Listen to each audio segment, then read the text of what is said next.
Om Namo Bhagavate Vasudevaya. Om Namo Bhagavate Vasudevaya. Om Namo Bhagavate Vasudevaya.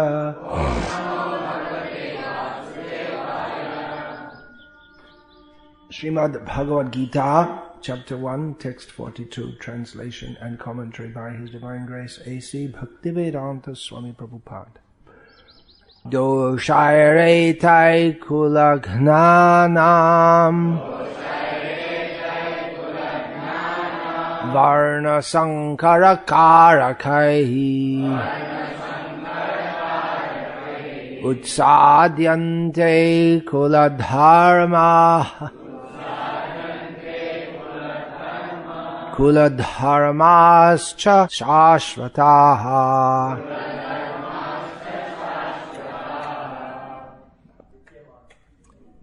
By the evil deeds of those who destroy the family tradition and thus give rise to unwanted children, all kinds of community projects and family welfare activities are devastated.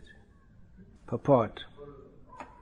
Community projects for the four orders of human society combined with family welfare activities as they are set forth by the institution of Sanatan Dharma or Varnasrama Dharma are designed to enable the human being to attain his ultimate salvation. Therefore, the breaking of the Sanatan Dharma tradition by irresponsible leaders of society brings about chaos in that society, and consequently people forget the aim of life, Vishnu. Such leaders are called blind, and persons who follow such leaders are sure to be led into chaos. These are words spoken by Arjuna as part of his case for not fighting. Krishna will respond to this by saying, Ashochananda sochas tvang pragyavadang cha bhasha se gatasu nagatasu cha nanu shochanti panditaha. By saying that, you are speaking like a pandit. You are speaking as if you're very learned, but you don't consider that those who are actually learned do not lament in the way that you are lamenting. Klaibyang masmakamav parta naitat tvaivupadyate kshudrang hridya daurbalyang tyakto chishtaparantam. He tells Arjuna, you are the scorcher of enemies. Now you're talking like a eunuch. You still think you're that Brihanala in the court of King Virat. How have these impurities come upon you now? Remember, you're on the battlefield now. You're not teaching the young girls how to dance. They're not befitting of an Arya. So from these statements of Krishna, we can understand that what Arjuna is speaking is completely nonsense. Right? Well, in the next verse, Arjuna will say, Anushushrama, I heard all this by the cyclic succession. That means it's according to Shastra. And in the purport that Srila Prabhupada gives to this verse, Srila Prabhupada upholds Arjuna's points. That if the family tradition is spoiled, if the culture is spoiled, then Varnasankara will be born. People who may be born from the semen of a respectable person, but from the womb of this Varnasankara refers to pratiloma particularly. Pratiloma children who are born from a man who places his seed in the womb of a woman of higher caste. And there's also anuloma, but that's not considered as bad. A man places his seed in the womb of a woman of lower caste. That may be acceptable. So Varna Sankara, they're born, and all dharma, here stated as jati dharma, kula dharma, family traditions,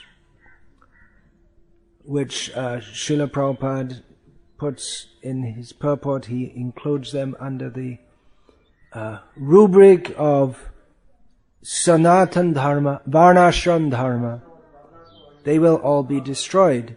And when that happens, when that tradition is destroyed, then this brings about chaos in the society because people forget the aim of life, Vishnu. So these are all very good points, actually.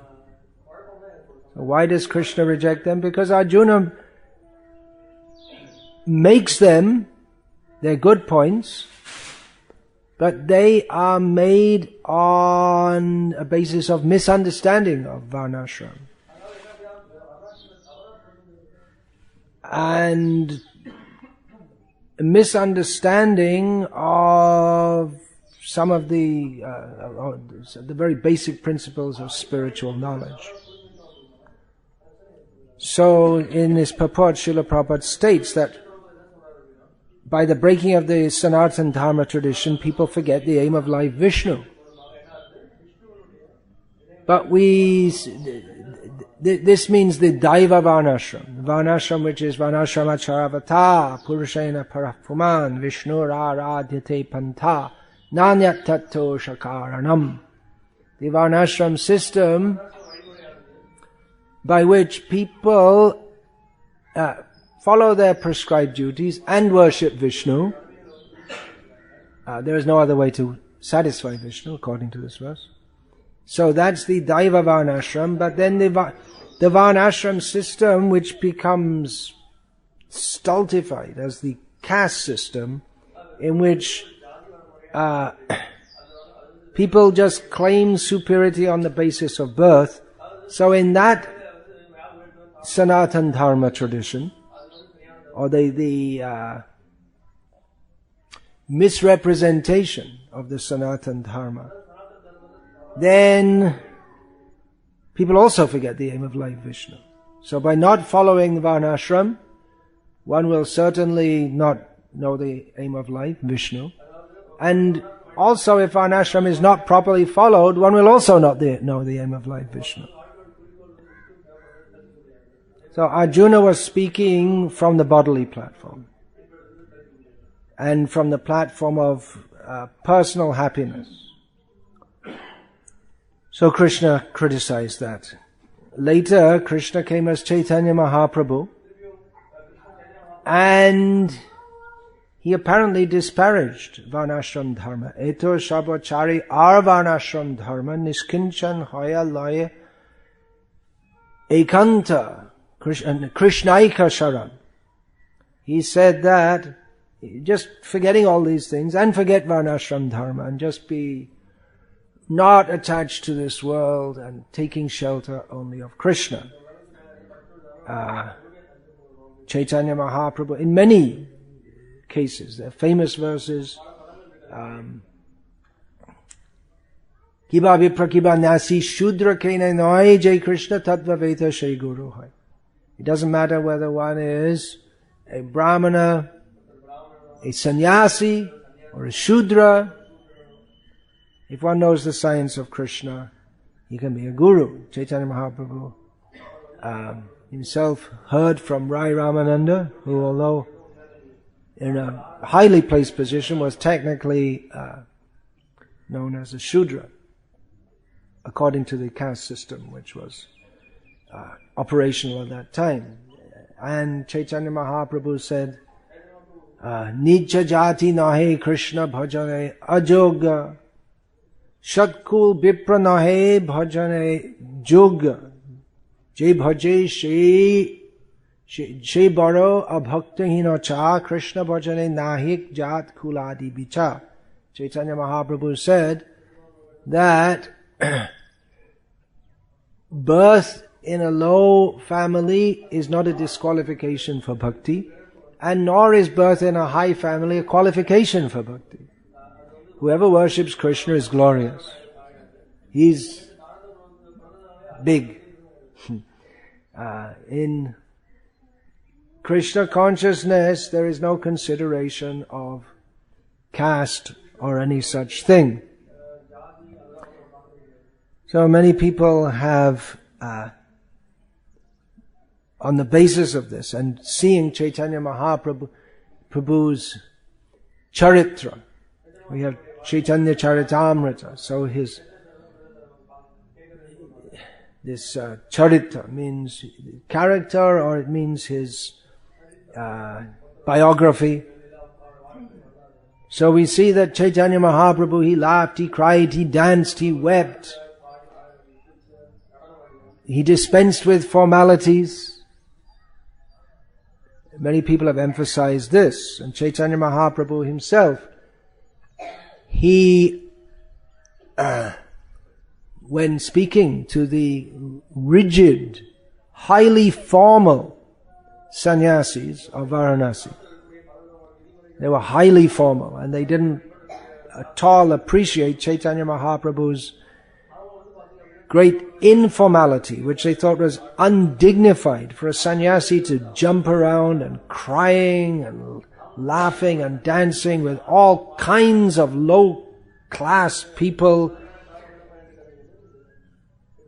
The sannyasis of Varanasi considered this to be a blot on the reputation of the sannyas order.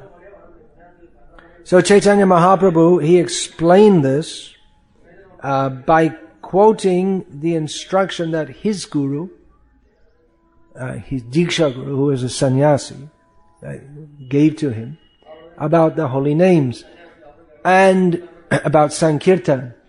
And Chaitanya Mahaprabhu, while relating this, said that his guru had taught him a verse which was the essence of the Bhagavatam. So Chaitanya Mahaprabhu quoted Shastric authority to substantiate his what appeared to the orthodox sannyasis of Varanasi to appear to be Chaitanya Mahaprabhu's highly irregular or deviant behavior. He was a deviant. He was deviant from the Mayavadis. As far as Mayavadis were concerned, he was a deviant.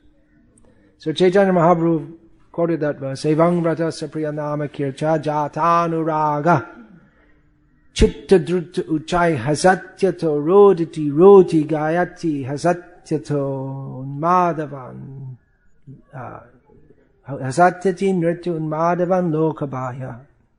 He said that his guru instructed him in this verse that when one is in full love of Krishna, then he sings, laughs, cries tears and cries out, calls out, dances without caring for outsiders. Satyato rodati roti gayatun madhavan rityati lokabhaya. So Chaitanya Mahaprabhu, he was highly unorthodox. He flouted in many ways he flouted the Varnashram rules of the time. Could you please sit so you're not showing your back to the deities? Gornitai, thank you. He not only kept company with, but he gave great respect and authority to Rup, Sanatan, and Haridas, who were all rejected by orthodox caste Hindus because of their association with Muslims. Haridas was raised as a Muslim. Some people say he was born of Brahmin parents who died when he was a baby. Whatever, he's known as a Muslim by background. And Rupa and Sanatan, although they were born in Brahmin families, because of their intimate association with Muslims, they were also rejected from the strict Hindu society of the time. But Chaitanya Mahaprabhu, he not only accepted them, but he gave them all prominent positions in his Sankirtan movement. Haridas was known as the Namacharya. Chaitanya Mahaprabhu gave that designation to him. Spiritual, not mundane designation, spiritual. And Rupa and Sanatan, they're called the Dui Senapati, the two commanders-in-chief of Chaitanya Mahaprabhu. So Chaitanya Mahaprabhu, in many ways, he was unorthodox, he flouted the Varnashram system, but it wasn't that Chaitanya Mahaprabhu was against rules and regulations. He personally observed the rules of the sannyas order. In many ways, he refused all comforts that were offered to him by his devotees. He bathed 3 times daily. Sometimes he'd forget, but mostly he'd forget due to ecstasy of chanting. But generally he was very strict about these things. He was very strict about associating with women. He didn't want to do that at all. There's no record of him doing so after his acceptance of sannyas. And even before he accepted sannyas, it's particularly pointed out in Chaitanya Bhagavat that even though he was he was habituated to chanting, in his Navadip Leela, in his householder life, he was habituated to joking, jesting, practical jokes. He would mix up when people were bathing when he was a little younger, when people were bathing on the bank of the Ganga, he'd mix up all their clothes and things like this. So he was a very humorous and sometimes exasperatingly humorous boy, and then youth, and then young man. But for all his joking nature, he never joked with women. He never even looked at them. So he was very strict in some ways. He also ordered the compilation of the rules of Vaishnava behavior, which came to be known as Hari Bhakti Vilas and Bhakti Rasamrita Sindhu. This one section of the Bhakti Rasamrita Sindhu is dedicated to the rules and regulations of devotional life in the stage of sadhana. Chaitanya Mahaprabhu also gave the greatest importance to Srimad Bhagavatam among all the Shastras. And in Srimad Bhagavatam, the Varnashram system is upheld. It's not rejected, but it's brought to its proper conclusion. Atat pungsa vidvija shreshta varnashrama vibhagasha swanushtithasya dharmasya sangsiddhya haritoshana, which echoes or brings into full focus the verse from the Vishnu Purana, Varnashramacharabhata Purushena Parapuman Vishnuraradhyate Pantananyatato Shakaranam. That by following the Varnashram and worshipping Vishnu, one can satisfy him. And therefore the Bhagavatam verse says, Ata Pumbe Dvija Shreshta, but being situated in one's Varnashram position, one can, the full perfection of that is to satisfy Hari, Vishnu. And if one doesn't do so, then what is to be said of that? Then that is simply Shrama Eva Hi Kevalam. What is that verse? How does that begin?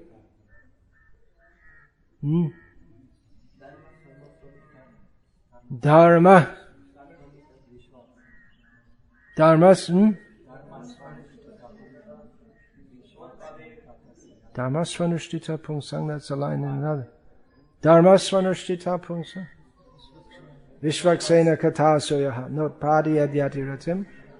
Shrama eva hi kevalam. If one doesn't, from following all Varnashram, if one doesn't gain a taste for hearing about Krishna, then it's all simply a waste of time. And elsewhere in the Bhagavatam we find extensive descriptions. Well, not very extensive. In the Dharma Shastras there are extremely detailed descriptions.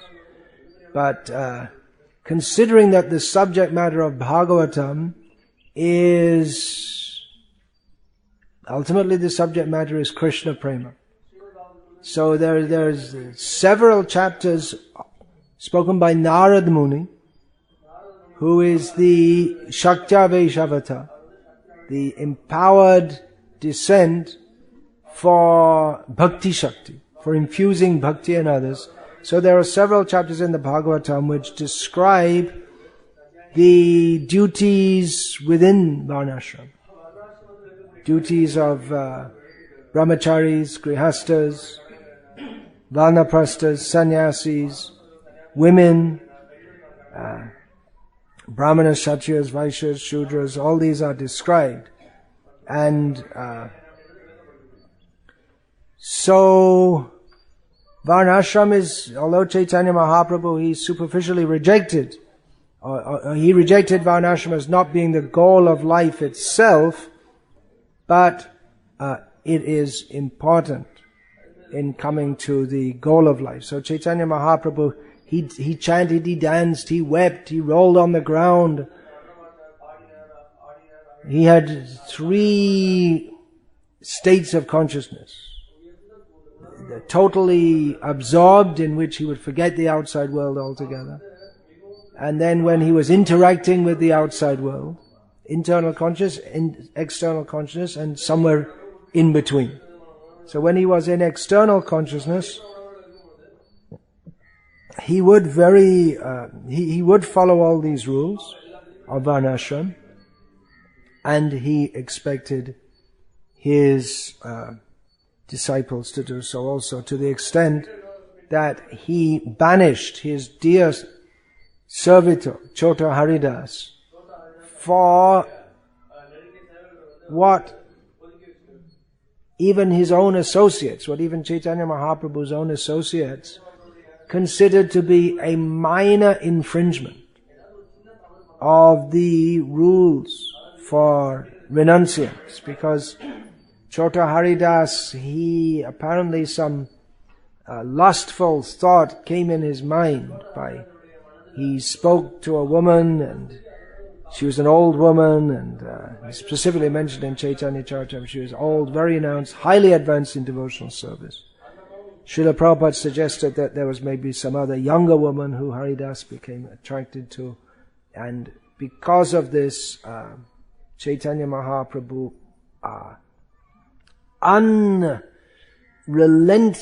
unrelentingly banished Haridas, and actually became pleased when he heard that Haridas, in frustration at being rejected by Chaitanya Mahaprabhu, had committed suicide. So this is really, okay, it's time for that verse. That Kotorani mriduni api, this Vajradapi kotorani, mriduni komalapi api, something like that.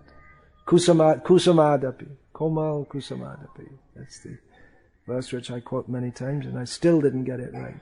So hard as a thunderbolt, soft as a rose. So really very harsh apparently, but Chaitanya Mahaprabhu did this to set the standard, especially for renunciants.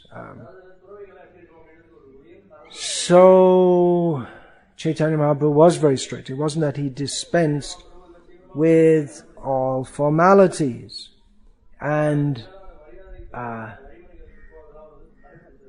after Bhaktisiddhanta Saraswati Thakur himself accepted sannyas and offered the sannyas order to others, within Vaishnava society in Bengal arose much protest that this is not a Vaishnava activity. This is part of Varnashrams, and we reject Varnashram. And Bhaktisiddhanta Saraswati Thakur would say, yes, it's within Varnashram. We accept that. That's why we're doing it. He's doing it on the order of Bhakti Vinod to re-establish Varnashram, because the misunderstanding of Chaitanya Mahaprabhu's statements that bhakti transcends Varnashram, the misunderstanding had led to chaos and the absolute downfall of Vaishnava society. That in the perfect state, one does not follow Varnashram, does not mean that when one is not in the perfect state that one should do so. By not following Varnashram, when one still is not situated in transcendence, then one merely falls down. Varnashram minimally helps to keep a person situated in proper behavior, dharma. Here Arjuna is talking about dharma. But if we think that's not necessary because I'm following Chaitanya Mahaprabhu, we may try to imitate Chaitanya Mahaprabhu, but imitation leads to fall down.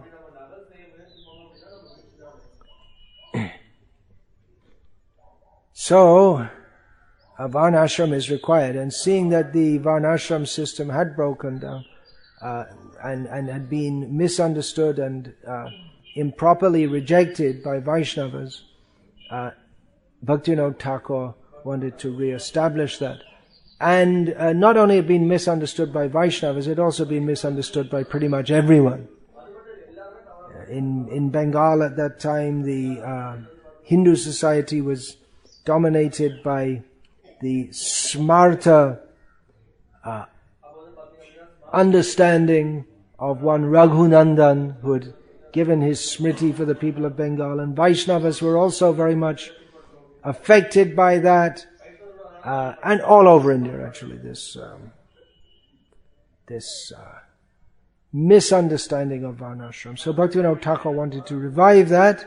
He personally didn't take any practical steps to do so, but he ordered Bhaktisiddhanta Saraswati Thakur to do so. Two important major instructions he gave to, he gave many instructions to Bhaktisiddhanta Saraswati Thakur, but he said about Bhaktisiddhanta Saraswati Thakur that you have come to this world to propagate the pure chanting of the holy names, which we can understand as differentiated from offensive chanting of the holy names, which was prominent in Bengal at that time, and to re-establish Varnashram dharma. So Bhaktisiddhanta Saraswati Thakur took steps toward doing that by recognizing Vaishnavas from any birth caste as being as good as and better than Brahmanas. And Srila Prabhupada wanted to take that a lot further, because irresponsible, as Srila Prabhupada writes here, irresponsible leaders of society bring about chaos in society. And we practically see that at the present time. That irresponsible leaders, they deliberately bring about chaos. They tamper with the economic system. Just to give some example, they tamper with the economic system, which puts everyone except the very rich in jeopardy. They have this very artificial economic system. One thing I thought about is that why is America so rich compared to countries like India, America and Western Europe? Why is that? Well, there could be many reasons for that. But natural resources if we compare America and India, are about the same. And they both have plenty of natural resources. They both have plenty of intelligent people. America nowadays doesn't produce very much. You'd think a nation would be economically developed or economically forward if it produces lots of goods. But America imports everything from China, pretty much. Everything's made in China. So why is America so... I think one reason is because of manipulation of the economics. America's hundreds of trillions of dollars in debt. That just means they cook up some artificial money. And the less artificial money is given to other countries. So they're just... the economic system is just... by this World Bank, they're just keeping America rich at the expense of other countries. Because actually, they don't have any money.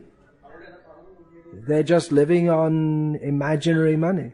That's all. Anyway, there's just one thought which came to my mind. I'm not an economist, and it seems the economists themselves, the whole system is so complex, they themselves can't work it out. They don't know what's going on. Then hardly anyone predicted hardly these crashes that come. Hardly anyone predicts them. And if anyone does predict them, they just say, he don't know what he's talking about, and then it crashes. So here in India, one symptom of how irresponsible leaders bring about chaos in society, or one means by which they do so, is by promoting Monsanto and other companies' seeds which lead to destruction of the parampara of seeds that's been going on since time immemorial. And the results of this is that with the pesticides, the heavy pesticides and fertilizer have to go with that, is depletion of soil resources, and more than 250,000 farmers have committed suicide in the last 5 or 6 years in India due to these policies of the government, and probably many more also, because, lies, damn lies and statistics. So these are just some examples, and someone could write a very big book on how leaders are manipulating society and almost deliberately causing chaos. I mean, look what's going on in the Middle East, and if you happen to follow the news, in Syria, Lebanon, Israel, Egypt, Iran, Iraq, all these countries. It's just chaos caused by leaders. A recent survey conducted all over the world asked people which country in the world is the most dangerous threat to world peace. And of course, America has been conducting military excursions to places like Iraq and Afghanistan in the name of upholding world peace. But the world verdict is the country that is the greatest threat to world peace. What is it? Iran? No, America. So leaders are causing chaos. Srila Prabhupada's response, what was his response? Have a peace vigil. No. Prabhupada said peace vigils are useless. Srila Prabhupada wanted to bring in Krishna consciousness and practical social project. Srila Prabhupada writes here about community projects. Srila Prabhupada wanted community projects. What are those community projects? Opening hospitals, opening schools. Practically these things are useless for helping society. When the whole society is set up on a completely wrong basis, then to set up hospitals and schools to educate people to be part of that demoniac society doesn't really address the problem. So Srila Prabhupada's community project was revival of Varnashram. Daiva Varnashram, based on Krishna consciousness. Now, persons who are raised in the demoniac society believe all the nonsense that they're brainwashed in so as to become slaves of that demoniac society. There was one famous Russian author, he must have died now, this Alexander Solzhenitsyn. Excuse me, I probably pronounced it wrongly. He was writing in Russia in the Soviet era. And he was somehow became famous in the West. His works were translated, and Russia booted him out. They didn't kill him. They booted him out of the country because his writings exposed the inequity of the supposedly equal communist system, and it exposed the horrors and the despotism and the inhumanity. So he went as a great hero to America, the land of the brave, the land of the free, and he was called to give a speech at Harvard University, the pinnacle of learning in America. Still, I think, probably to American chagrin, Harvard still doesn't have quite the same reputation as Oxford. But anyway, it's about as high as you can get in America to give a major lecture at Harvard University. So he gave a lecture, and in his lecture he said that the difference between the American people and the Russian people is that the Russian people know that they are slaves, and the Americans don't. They think they're free. He was never invited back to Harvard again. But we are slaves of an economic system that makes us think that if we get a job that earns more money, our life is a success. If we get more money than people, if you get a job which gives you, I don't even know what it is nowadays, it must be, you probably need about 20 lakhs a month or something just to buy rice, and that's a bit of an exaggeration. Give it another 2 years. But I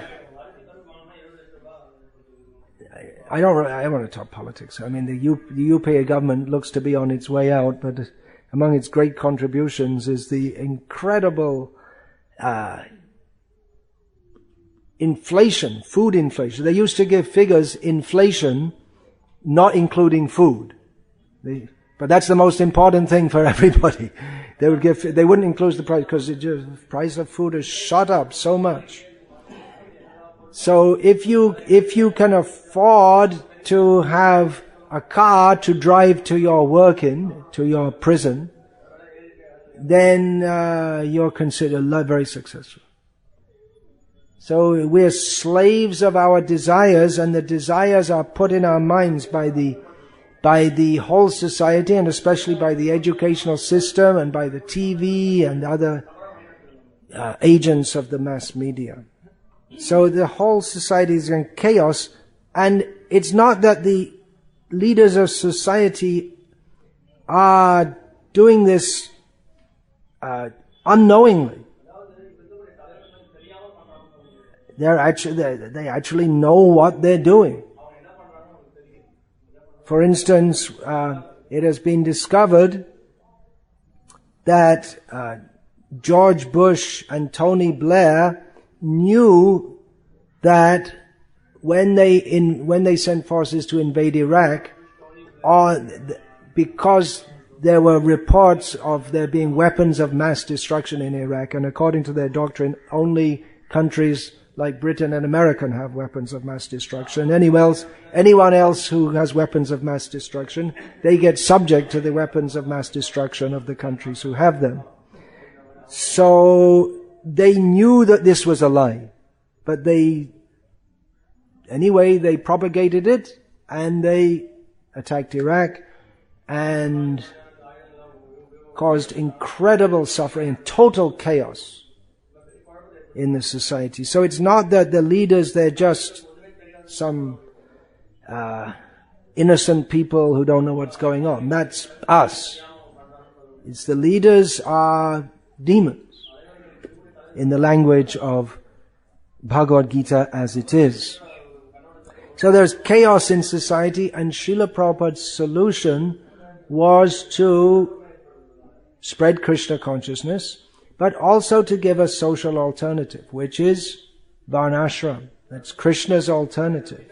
Daiva Varnashram, headed by qualified brahmanas, who by their shastric knowledge, that knowledge which is meant for the benefit of human society, and by their personal qualities, among which is Krishnaika Sharan, full surrender to Krishna, they can guide human society. So this is a very great task, and Srila Prabhupada left that task to his followers to undertake. Unfortunately, within his own movement, there are many who denigrate the attempt to establish Varnashram.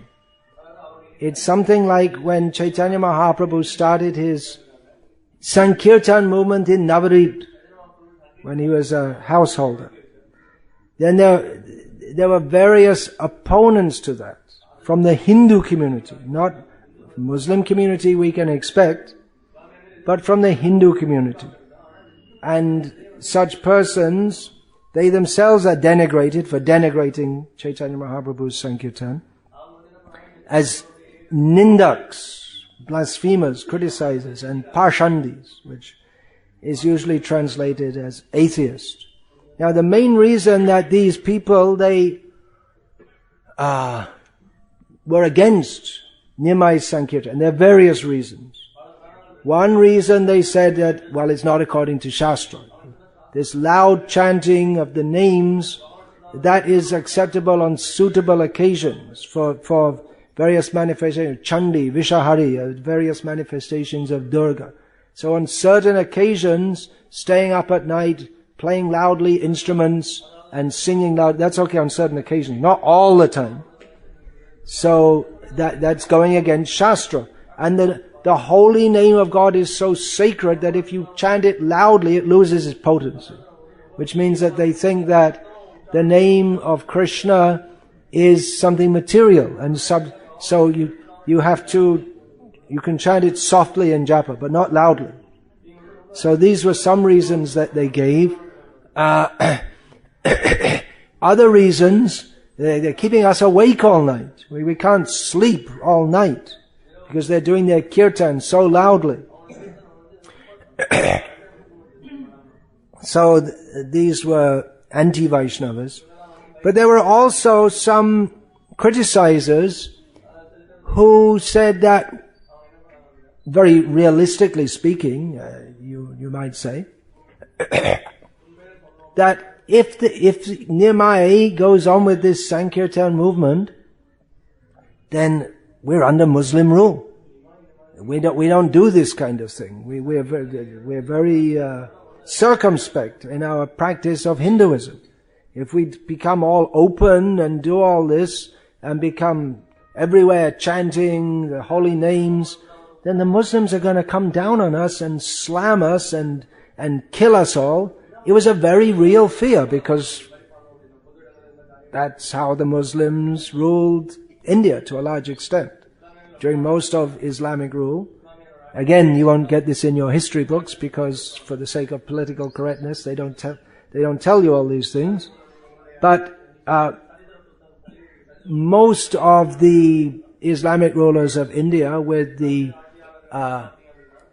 exception of Akbar, were despots, and among Muslims they think the best of all was Aurangzeb, because anyway, I won't get into the details now, but they had a habit of killing Hindus, destroying temples, and in general, of course some scholars, they contest this, but there is plenty of evidence that the Hindus were living in fear, and they practiced their Hinduism, for want of a better word, in a very cautious way. And when Nimai took a whole group, well, there was a lead up to that news came to the Qazi, the Muslim ruler of Nadia, that under the inspiration of this Nimai, people were openly performing Sankirtan. So the Qazi went to one house, he broke a mridanga, that's a kind of symbolism. And he said that if I hear this anymore, I'll convert you all into Muslims. So it was a great fear for the Hindus. But Chaitanya Nimai, he said, no, we'll chant more. Let's take out a Sankirtan procession to the Qazi's house. So previously, the Sankirtan of Nimai at the house of Srivas Thakur, only his own devotees had been allowed in. But then Nimai said, okay, let's take everyone. It's open, everyone could come. It's like Jagannath's only in his temple and lectures like myself can't go inside. But on Rath Yatra Day, everyone can have darshan. So everyone had darshan of Chaitanya Mahaprabhu, who was at that time not known as Chaitanya. And the skeptical Hindu said, oh no, he's marching out to the Qazi's house. We're all as good as dead. The Muslim rule will come down on us heavily and kill us all. We'll all be finished. Well, it didn't happen. But they were speaking in a realistic manner. It could only be expected that the result of performing Sankirtan openly would be disastrous. So in the same way, there are within our movement devotees who are realistic and they want to see what is best for everyone, but they do so according to their own understanding and their own experience. As did the Hindus who were afraid that Nimai was bringing great danger upon the whole Hindu community by publicly performing Sankirtan.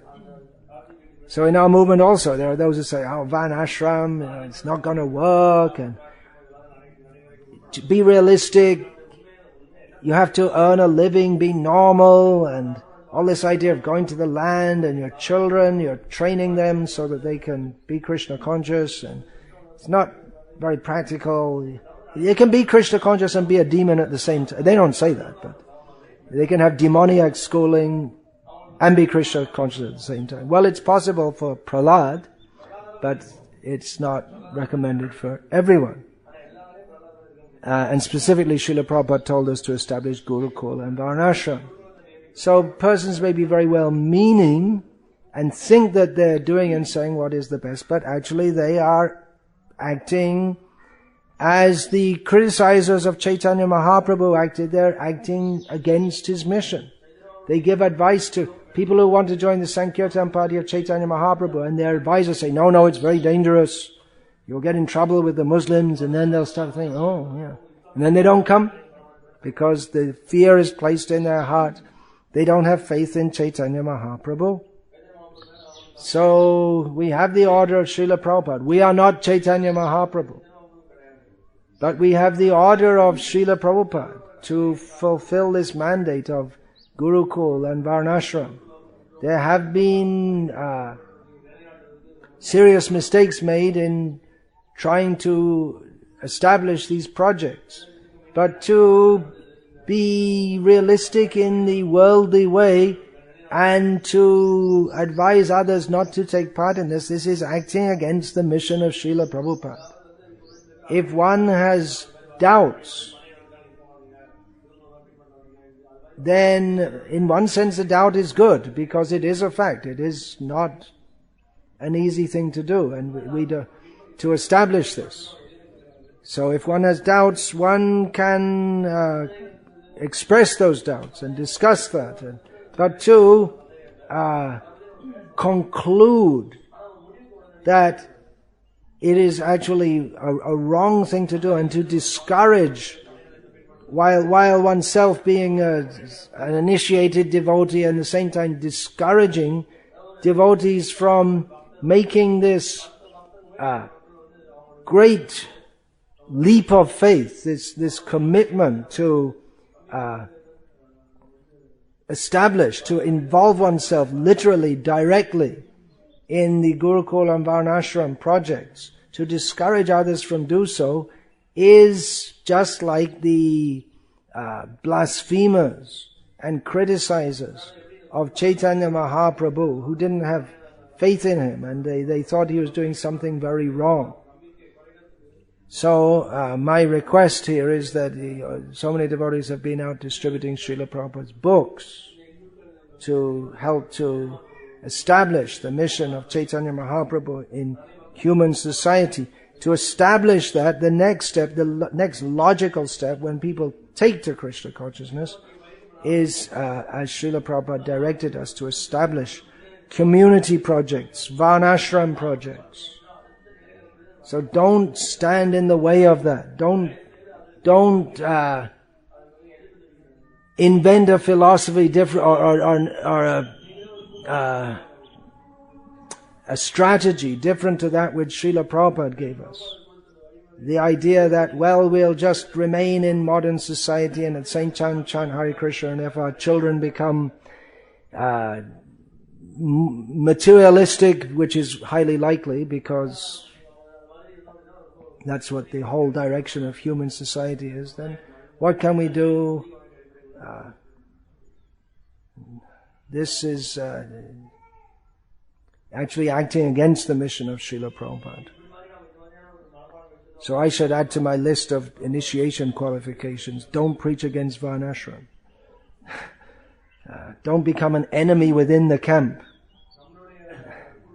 Don't try to stop this. If you have concerns, all right, very good. Let us know what your concerns are. We can discuss with you. We can make adjustments if necessary. But we're going ahead with this with faith in the order of Chaitanya Mahaprabhu, faith in the order of Srila Prabhupada. And even if you say this is not going to work, even if you may be happy if some of the children who are now in Gurukul later they want to become a software engineer or a film star or a airline pilot or whatever. You might say, well, just see. But they are not the loser. They're not spending their childhood absorbed in Krishna consciousness. They are not the loser. Materially, they might, if they want to become a demon or a semi-demon, that's up to them. We can't stop them. But at least they've had the opportunity. We are doing our duty by giving them the opportunity to engage in Krishna consciousness.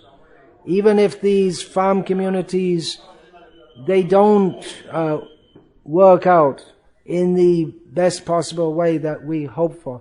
The fact that people have lived like that, at least for some years, in which they have the opportunity to be in the association of devotees all the time, that is a great benefit for them. Last time I was up at the farm here, this near Karumandura, and one of the devotees said that, well, in many ways it's very difficult for us, and he gave various reasons, and I said, yeah, that you knew before you came, but the advantage is that you spend all the time in the association of devotees.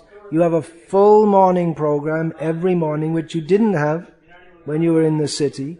So materially it's difficult, but spiritually it's for your great benefit. And he acceded to that. So even if these projects don't work, and they're less likely to work if people are speaking against them. If we all get into it, then it's going to make it easy to, and they can work. I don't think that, if I think that these can't work, then indirectly I'm saying that Srila Prabhupada was wrong. He didn't know what he was talking about. Krishna didn't know what he's talking about. It's actually offensive to say that these things cannot work. So they can work, and they will work. We undoubtedly will go through difficulties in establishing them, but even whatever has gone on so far is for the eternal benefit of those who are involved in it. So please don't contaminate this or attempt to undermine this endeavor. which Srila Prabhupada so much wanted to establish. Hare Krishna. Any question or comment about this, please? One thing I have to say, nothing to do with this subject, but I just heard it for the last 3 mornings or 3 out of the last 4 mornings. Those who are leading the kirtan, they're singing in the first verse, Yuktasya bhaktangs cha. What's the next word? What is it? Niyunjatopi. But I'm hearing Nayunjatopi, which is incorrect. So it seems to have become a standard here. It's not Nayunjatopi, it's Niyunjatopi. Okay, any questions about today's class? All right, no question. You're in a state of shock. Huh? You know what to say. Yeah. Out of context. All right, send it to BVK Sangha. Oh, ask BVS. Hare Krishna. Srila Prabhupada ki jai. Srila Prabhupada's Gurukul and Varnashram projects ki jai. Thank you.